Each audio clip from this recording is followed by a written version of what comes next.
What is up, Guru Gang? I'm back. If you are new here, welcome to my channel where I talk all things beauty, fashion, and fitness and wellness. And today, y'all, let's just go ahead and jump right into it.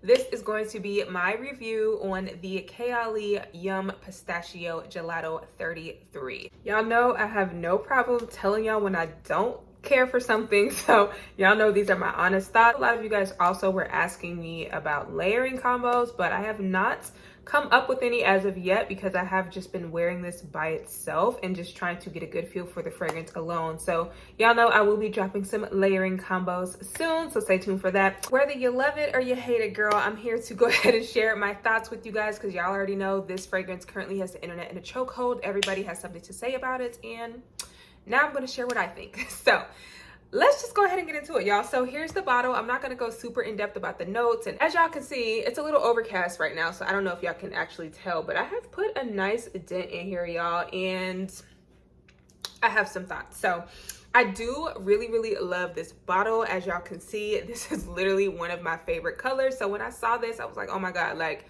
I love this bottle. And I also love that now the notes are on the back. I think she started doing that when she launched Love Fest Burning Cherry. So love that she does that. So the main notes listed are pistachio gelato, hazelnut, sweet rum, whipped cream, marshmallow, and cotton candy. Y'all, spoiler alert, I know that this is going to have some of the girls in a tizzy. Some of y'all are going to be pissed. Some of y'all are going to feel away, whatever the case may be. And I know I'm the minority here and I'm totally okay with that. But y'all, I love this. I love it. I love it. So before I get into the review, let me tell you guys my actual scent preference. And I think that will kind of help you guys get a better understanding of why I love this so much. So first of all, I love powdery scents. I love creamy scents. I love whipped cream. I love marshmallow. I love cotton candy. And right now, you guys, I live in the South where last week we literally already had some days where we hit 80 degrees. And right now we are in a heavy pollination phase. Okay, if you have ever lived anywhere in the South, especially Georgia, we get pollen very bad and I have allergies.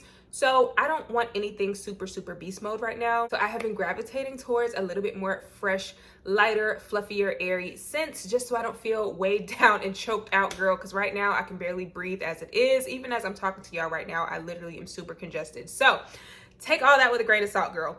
But as far as the fragrance itself, right? A lot of people were saying this smells fresh, this smells green, it smells soapy, etc., etc. And what I have learned thus far, you guys, with Kayali's fragrances, you have to really expect the unexpected. And I think I said this in my review when I reviewed the Vanilla Royale, so I will link that up top if you guys never saw that. But I personally love that Kayali releases fragrances that nobody is expecting or nobody knows what they are going to smell like, right? It's so easy to list notes of a fragrance and people can expect what it's going to smell like, right? Like that's so easy, especially in this day and age where there's so many people in the fragrance community. So I personally love a brand that can be innovative and create things that still smell good, even if they don't initially smell like what we thought they were going to smell like. So I pretty much have been telling all of my homies and people who have been asking me about this, like before I posted my review, I've pretty much been telling everybody to go into smelling this with fresh expectations, with no expectations. Like don't go into this expecting it to smell like something and you will be able to appreciate the fragrance a lot more. Now, for what the fragrance actually smells like, y'all. So for me, this was a love at first spray. It was a love at first sniff. The main things that I smelled when I first smelled this, you guys, was I definitely got that super like bright blast of bergamot, super zesty, super citrusy, tiny little hint of pistachio, like kind of a fresh pistachio, like a little tiny bit of that saltiness. But for the most part, you guys, I really did not get a ton of pistachio in this. I mainly got the bergamot and I got a little bit of that hazelnut. I did not really pick up on the rum that is listed. I did not really pick up on the ice cream in the top notes either. I really just kind of got this bright, zesty bergamot with a hint of a hazelnutty, slight pistachio kind of vibe. And then I also picked up on the cardamom because literally Every time I spray this, I actually sneeze because of the cardamom. So I do smell the cardamom in the top, but if that is something that deters you, I would not classify this, in my personal opinion, as a spicy fragrance. I do feel like the cardamom basically goes away as soon as I spray it. So I pretty much get those top notes maybe in the first 1 to 2 minutes, which is pretty typical of fragrances. And I'm already wearing it today. I've been wearing it for the past couple of days, but I'm gonna go ahead and spray it on myself again. And y'all, these Kayali atomizers are just everything. Like, I just love how all of these come out of the bottle. But yeah, straight up bergamot. I get a little tiny bit of creaminess, but I really think it's coming from the hazelnut. Like I said, I don't really pick up on the rum. I know some people say they pick up on something boozy. I personally don't. I mainly smell more of a cardamom in the opening. But then as it dries down, you guys, I do start to pick up on what some people may be identifying as soapy, or some people may be identifying as green. So I definitely get raspberry and peach. I get that fruity, tart kind of vibe that you get from a raspberry, but I'm also getting a fleshy white peach. So not a super juicy sweet peach, but definitely more of like a white peach that just has a little bit of a sweet tart kind of vibe. And then I'm also picking up on a little bit of jasmine. So I'm thinking that's what is giving it kind of a slightly soapy greenness. I don't really pick up on the lily of the valley. I don't really pick up on the geranium. Like, I know those typically can make things smell very green or very grass-like. I smell more of the fruit than anything, and I kind of get this soft, soapy floral, which I believe is the jasmine in the background. This fully dries down to the base notes in about 30 minutes to an hour, no more than that. And I really just get whipped cream and cotton candy. That's all I can pick up. I don't really pick up on anything else in the base notes. I don't really pick up on sandalwood. I don't pick up on a whole lot of tonka. All of the things that are listed in the base notes, y'all, the main thing that I smell is just this creamy, like, lactonic. I kind of get like an ice cream creaminess, but whipped cream and cotton candy. And y'all, I love it. I'm sorry, I'm a minority, but I love it. Like, I just love it because I feel like the scent itself is just an easy to wear spring summer gourmand. Like, this is perfect for the girls who want something that is sweet, but something that also can be borderline fresh, something that can be easy to wear to literally everything, y'all. Like, when I smell this, I can see myself wearing this for so many things. I can also see me layering this. Some people have said that they feel like they can't wear this, they can't smell this, they have to layer it, but I could wear this on its own and be totally fine. This is something that I can literally wake up, grab, and go. Or I can layer it with other things very easily. It would just add a nice, sweet, creamy, fluffy layer.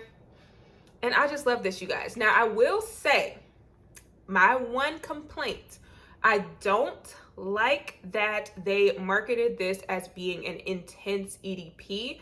I personally feel as though this performs right about the same level of projection and performance as like Eden Juicy Apple, or, you know, like Deja Vu. I actually think Deja Vu smells a little bit louder on me. Like, I feel like there are some other Kayali fragrances that I have that project a little bit more and last a little bit more than this. So I will say I really don't feel like they should have marketed this as being an intense, because I think that might have been part of the drawback where people were getting upset, because this is definitely a skin scent, y'all. Like, I could smell it on myself, and when I overspray it on my clothes, I definitely still get a nice scent bubble. I was getting compliments as well, so I definitely did have a scent trail, but I would not say that this is beast mode. This is not something that's going to choke you out if you overspray, and I personally really, really like that right now for this time of year, because like I said, there's pollen, there's all kind of allergens in the air. And I deal with allergies very, very badly. So I don't need anything that's going to choke me out any more than I'm already getting choked out, girl. So I personally love this. I feel like this is something that y'all need to try out in stores. If you have a Sephora in your area, girl, spray it on yourself. See how it wears on you. See how you like it. Don't let these negative reviews deter you from not trying something, right? Like I always tell you guys, you have to try things, see how you feel about them. And if I would have listened to all the reviews, I would have been like, oh, it's not good. But at the end of the day, girl, we like what we like. I like this. A lot of girls don't like this, or they're unimpressed with it. But I personally feel like you need to go into it without expectations and go into it smelling the fragrance and appreciating the fragrance for what it is. And I personally think she did a really great job with that. It literally smells like if you were to walk into a gelateria and you get like this waft of like cooling air, but you also smell this slightly powdery sweetness. Like the marketing she used for this is spot on, because it was like she was in an ice cream shop, everybody had their gelato. Like that is what this smells like to me in such a really weird way. Like it smells kind of icy, like a powdery icy, like shaved ice in a way. Like there's no watery aquatic notes, but I kind of smell that. And then that bergamot and then all of the other super sweet notes coming together. It just smells like gelato. It smells airy and just kind of ethereal, and I really, really like that. Like I said, another reason I think people are upset is that they are probably expecting fragrances like this. So Girl of Now by Elie Saab and Cheirosa 62 by Sol de Janeiro. If you are wanting to purchase Yum thinking it's going to smell like these, girl, don't waste your money, because it does not smell like these. These are definitely syrupy sweet. This one leans a little bit more on the salty side, where you get more of the pistachio and caramel. And this one just leans a little bit more heavy and dense in general, to where it's a very syrupy, almost artificial pistachio syrup kind of vibe. So if you are expecting these two scents, girl, this is definitely not that. But I also feel like she probably would have been criticized if she were to make something that smelled like this, because if y'all remember when she released Love Fest Burning Cherry, everybody was like, oh my God, it smells like Tom Ford Lost Cherry. And then it was like a whole big thing because she created something that smelled like Lost Cherry. So I feel like if she would have created something that smelled like another pistachio fragrance, it would have been a whole big thing. Like, oh my God, this smells like something I already have. So since I already have these two fragrances, I greatly appreciate that it does not smell like this. But I will show you guys two things that I do think it smells similar to. So when I sprayed it, y'all, it instantly reminded me of these two. So it reminds me of Kilian's Princess, because Kilian Princess definitely has that fresh green aromatic, like almost kind of bitter green tea note mixed with that marshmallow, to where this is a sweet gourmand fragrance, but this definitely is in the same realm as Yum, because it has that light, fluffy, airy quality about it. So this has the marshmallow in it as well. And it just kind of mixes almost a little bit of a clean green, borderline soapy gourmand fluffiness together. And this does also have a jasmine note as well. So I definitely feel like if you are a lover of Kilian's Princess, you would probably really, really enjoy this. Or if you don't like Kilian's Princess, you probably aren't going to like this either, because I don't think this is as sharp on like that green note as Kilian's Princess is. I do feel like this gets creamier and fluffier and sweeter like the longer it sits on skin. And then it also reminds me of Ari Hobbs Soft, because Soft also has a very prominent citrus cream note, and Soft also has jasmine in it. So it just has that same powdery, slightly kind of clean, creamy, citrusy, zesty cotton candy type of vibe. So if I were to compare Yum to any two fragrances, it would definitely be Soft by Ari Hobbs and Kilian's Princess, girl. It definitely is not going to smell like Cheirosa 62. It's not going to smell like Girl of Now. It's not going to smell like any other super dense pistachio forward fragrance. But girl, if you are looking for the perfect spring and summer gourmand, I definitely think this is worth trying. Like I said, I would not say it's blind buy safe, because a lot of people are expecting something and it's probably not what people are expecting. But I feel like if you go into it appreciating the fragrance for what it is, and just appreciating the fact that this is not going to smell like something else in your collection. So for me, being someone who has a lot of things in my collection, I love when I can find things that don't smell like anything I already have. And as far as longevity, you guys, I would say it gave me a good solid 4 to 6 hours. I would say, like I said, it is pretty much a skin scent, and it gave me a nice personal scent bubble, or like if I would hug somebody, they would smell me. But I also was getting compliments when I was out as well, when I would walk past people. So it definitely made enough of an impact and enough of a projection to where if someone walks by you or comes into your general vicinity, they will be able to smell it on you, girl. And like I said, those are the kind of scents that I want right now. I don't want anything crazy loud that's going to give me a migraine. And yeah, I just really love this, you guys. So I already know the girls are going to be coming after me, but that's fine. Like I said, I like what I like. Fragrance is subjective, and y'all got to stop making people feel bad for the stuff that they like. Like, y'all got to get out of people's comments getting mad at them because they like something that you don't like, you know? Like, YouTube is a fun space. We share what we like. If y'all like it, great. If y'all don't, great. We can share our opinions and have healthy discord and healthy disagreements or whatever. Don't be attacking people because they don't like the same stuff that you like, you know? Go to your store, check it out, smell it for yourself, wear it. Don't spray it on a tester card, girl. Wear the fragrance, spray it on you, see how it does, and determine for yourself if it is something that you like and you want to add to your collection. And if you do like it, girl, don't let anybody make you feel bad for liking it. And that's that. All right, y'all. Thank y'all so much for watching, and I will see you guys in my next video. Bye.